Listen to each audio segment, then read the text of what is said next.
ఇటు రాష్ట్రంలోనూ అటు దేశంలోనూ ఎస్సీ వర్గీకరణ కోసం జరుగుతున్నటువంటి ఉద్యమం దేశ ప్రజలందరికీ తెలుసు.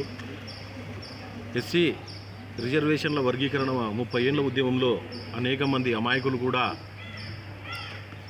బలిదానం చేయడం జరిగింది, ప్రాణాలు అర్పించడం జరిగింది. వారి బలిదానానికి ఈరోజు ప్రతిఫలంగా రాజ్యాంగ ధర్మాసనం 7 సభ్యులు కలిగినటువంటి రాజ్యాంగ ధర్మాసనం ఎస్సీ వర్గీకరణకు అంగీకరిస్తూ రాష్ట్రాలు ఎస్సీ వెనుకబడినటువంటి రాష్ట్రాలలో వెనుకబడినటువంటి కులాలు ఏవైతే ఉన్నాయో వారి అభివృద్ధి కోసం రిజర్వేషన్లను వర్గీకరించుకునేటువంటి వెసులుబాటు రాష్ట్రాలకు కల్పించవచ్చు అని చెప్పేసి తీర్పునివ్వడం చాలా హర్షించదగ్గ విషయం అని చెప్పేసి సందర్భంగా మేము తెలియజేస్తూ ఉన్నాం. అదేవిధంగా మేము ఈరోజు తెలుగుదేశం పార్టీ తరఫున సుప్రీంకోర్టు ఇచ్చినటువంటి వర్గీకరణ అంశానికి అనుకూలంగా ఇచ్చినటువంటి తీర్పును తెలుగుదేశం పార్టీ తరఫున మేము పూర్తిగా స్వాగతిస్తూ ఉన్నాం. మాదిగల వెనుకబాటుతనాన్ని, మాదిగ ఉపకులాల వెనుకబాటుతనాన్ని ప్రియతమ నేత నారా చంద్రబాబు నాయుడు గారు, అదేవిధంగా ప్రస్తుత ముఖ్యమంత్రి అయినటువంటి చంద్రబాబు నాయుడు గారు 2000 సంవత్సరంలోనే గ్రహించడం జరిగింది. 2000 సంవత్సరంలో ఎస్సీ రిజర్వేషన్లను వర్గీకరిస్తూ చంద్రబాబు నాయుడు గారు నిర్ణయం తీసుకోవడం జరిగింది. ఆ విధంగా చంద్రబాబు నాయుడు గారు అమల్లోకి తీసుకొచ్చినటువంటి వర్గీకరణ దాదాపు 4 సంవత్సరాలు రాష్ట్రంలో అమలు ఉండడం వల్ల 22,500 మంది నిరుద్యోగులైనటువంటి మాదిగలకు ఉద్యోగ ఉపాధి అవకాశాలు లభించడం జరిగింది. రాష్ట్రంలో ఉన్నటువంటి కొన్ని జాతీయ పార్టీలు కుట్రపూరితంగా ఎస్సీ రిజర్వేషన్ను కుట్రపూరితంగా అడ్డుకోవడం జరిగింది. మాల మహానాడుకు సంబంధించినటువంటి మా సోదరులు కారెం శివాజీ, జుప్పూడి ప్రభాకర్ రావు లాంటి వాళ్ళని సుప్రీంకోర్టుకు పంపించి కొన్ని జాతీయ పార్టీలు వాళ్ళ ఓటు బ్యాంకు రాజకీయం కోసం ఎస్సీ వర్గీకరణ పైన స్టే తీసుకురావడం జరిగింది. మేము ఈరోజు మా మాల సోదరులు ఎవరైతే ఉన్నారో వాళ్ళకు చేతులెత్తి నమస్కరిస్తూ విన్నపం చేస్తూ ఉన్నాం. మేము ఎప్పటికీ సోదరులమే. మీ అభివృద్ధిని మేము ఏ రోజు కూడా అడ్డుకోవాలనేటువంటి ప్రయత్నం చేయలేదు.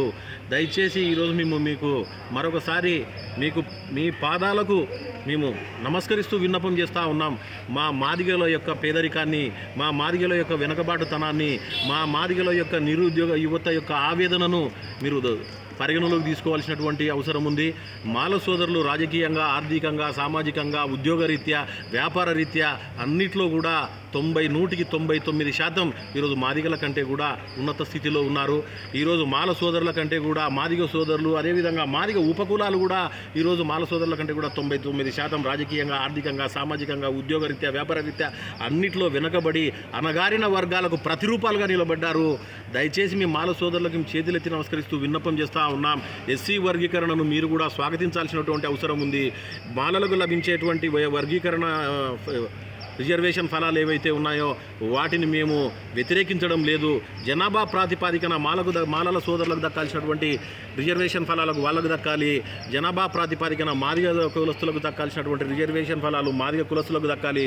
అదేవిధంగా ఎస్సీ ఉపకులాలైనటువంటి మిగతా కులాల వారికి కూడా జనాభా ప్రాతిపాదికన రిజర్వేషన్ ఫలాలు దక్కాలన్నదే ఎంఆర్పిఎస్ నాయకుల యొక్క ఉద్దేశం. అదేవిధంగా మా సాటి మాదిగలుగా, సాటి దళితులుగా మా అందరి ఉద్దేశం. ఇదే కోణాన్ని పరిశీలించి వాటిని మాదిగల యొక్క వెనుకబాటుతనాన్ని, మాదిగల యొక్క మా ఎస్సీ ఉపకులాల యొక్క వెనుకబాటుతనాన్ని గుర్తించినటువంటి ప్రియతమ నేత నారా చంద్రబాబు నాయుడు గారు నేడు వర్గీకరణకు అనుకూలంగా వ్యవహరించడం హర్షించదగ్గ విషయం అని చెప్పేసి, గతంలో వర్గీకరణ చేసి చూపించినటువంటి నాయకుడు, మాదిగలకు అండగా నిలబడినటువంటి నాయకుడు ప్రియతమ నేత నారా చంద్రబాబు నాయుడు గారు అనేటువంటి విషయాన్ని మా మాదిగ జాతికి అందరూ కూడా గుర్తుంచుకోవాల్సినటువంటి అవసరం ఉందని చెప్పేసి సందర్భంగా తెలియజేస్తా ఉన్నాను. నా పేరు Darur James, Kurnool parliament SCCL president, అదేవిధంగా రాష్ట్ర మాదిగ కార్పొరేషన్ డైరెక్టర్.